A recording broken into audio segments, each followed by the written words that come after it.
अपने मन पर काबू कैसे पाएं। एक बार एक व्यक्ति अपने काम से लौटकर घर आया और साथ में पनीर लाया और अपनी पत्नी को कहा कि आज मेरे लिए बढ़िया पनीर की सब्जी बनाना, क्योंकि आज मैंने बहुत काम किया है और मुझे बहुत ज़्यादा भूख लगी है और मुझे कुछ बहुत अच्छा खाना है।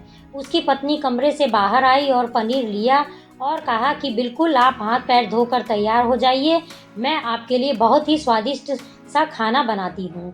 वो व्यक्ति फ्रेश होकर और टीवी देखने लगा और इंतज़ार करने लगा सब्जी के बनने का, ताकि वो उसे खा सके। किचन से बहुत अच्छी खुशबू आ रही थी। वो व्यक्ति बस सोच रहा था कि जल्दी से खाना बन जाए ताकि मैं अपनी भूख को मिटा सकूं।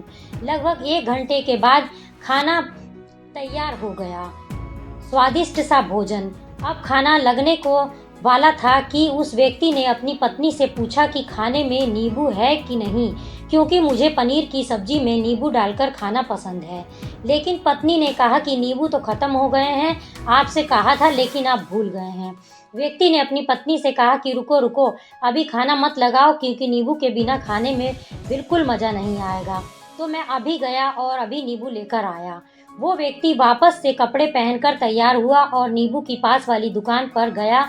जब वहाँ पर देखा तो नींबू नहीं थे। उसका दिमाग क्रोध से भर गया। उसने सोचा कि यार, उसके पास तो नींबू नहीं है, चलो थोड़ी आगे वाली दुकान पर जाता हूँ, शायद वहाँ नींबू मिल जाए। वो थोड़ा और आगे गया, लेकिन वहाँ पर भी नींबू नहीं मिले। अब उसने सोचा दूर की सब्जी मंडी चला जाता हूँ, वहाँ से नींबू लेकर आऊँगा, क्योंकि नींबू के बिना सब्जी में मज़ा नहीं आएगा।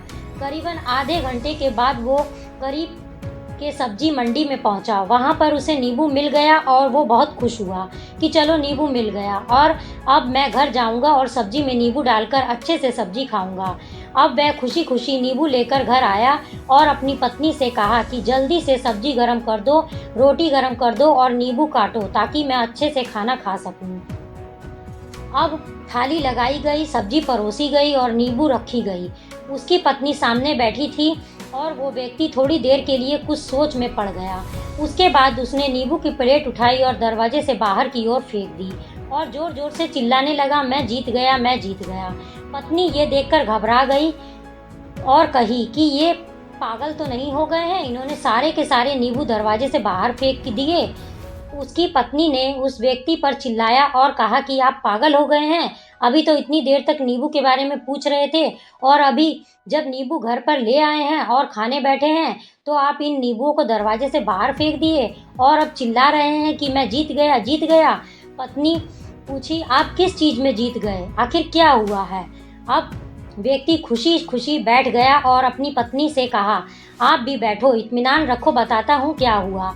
आज सुबह से मेरी जीत मुझे अपने बस में करने की कोशिश कर रही थी। जब मैंने बहुत काम कर लिया तब मुझे बहुत तेज भूख लगी। जब मैं घर आया तो तुमने बहुत ही स्वादिष्ट सब्जी बनाई, उसकी खुशबू मेरी नाक में गई। मेरी जीभ ने कहा कि उसे अब नींबू चाहिए। मैं पास वाली दुकान पर गया, लेकिन वहाँ नींबू नहीं मिले। थोड़ी दूर गया, वहाँ पर भी नींबू नहीं मिले। मुझे उसने और दूर लेकर गई और उसके वश में आ गया और जैसे ही वह कहती रही वैसे मैं करता गया। अब मैं वैसा ही करता गया जैसा वह मुझसे करवाती गई, लेकिन अंत में मैंने विजय प्राप्त कर ली। मैंने उसे उठाकर बाहर फेंक दिया और कह दिया कि तुम्हारा मुझ पर कंट्रोल नहीं है, बल्कि मेरा तुम पर कंट्रोल है और मैं जीत गया। क्या आपको समझ में आया कि कैसे अपनी इच्छाओं पर विजय प्राप्त करें? कई बार लोगों को शराब पीने की आदत लग जाती है और उस चक्कर में वो भटकते रहते हैं। यदि एक जगह नहीं मिलती तो दूसरी जगह जाएं, दूसरी जगह नहीं मिलती तो तीसरी जगह जाते हैं। और अक्सर युवाओं के साथ ऐसा ज़रूर होता है कि वो शराब पीने के लिए बैठते हैं, सारी शराब खत्म हो जाती है, उसके बाद एक ना एक व्यक्ति ज़रूर कहता है कि यार और चाहिए के चक्कर में शराब ढूंढने के लिए निकलते हैं। देर रात हो जाती है, वे भटकते रहते हैं। एक जगह नहीं मिलती तो दूसरी जगह जाते हैं, दूसरी जगह नहीं मिलती तो तीसरी जगह जाते हैं और अपने समय, पैसे और अपने आप को बर्बाद करते रहते हैं। यदि आपने अपनी इंद्रियों पर विजय प्राप्त नहीं किया तो आप भी नींबू की खोज में सिर्फ भटकते ही रह जाएंगे, हमेशा परेशान रहेंगे।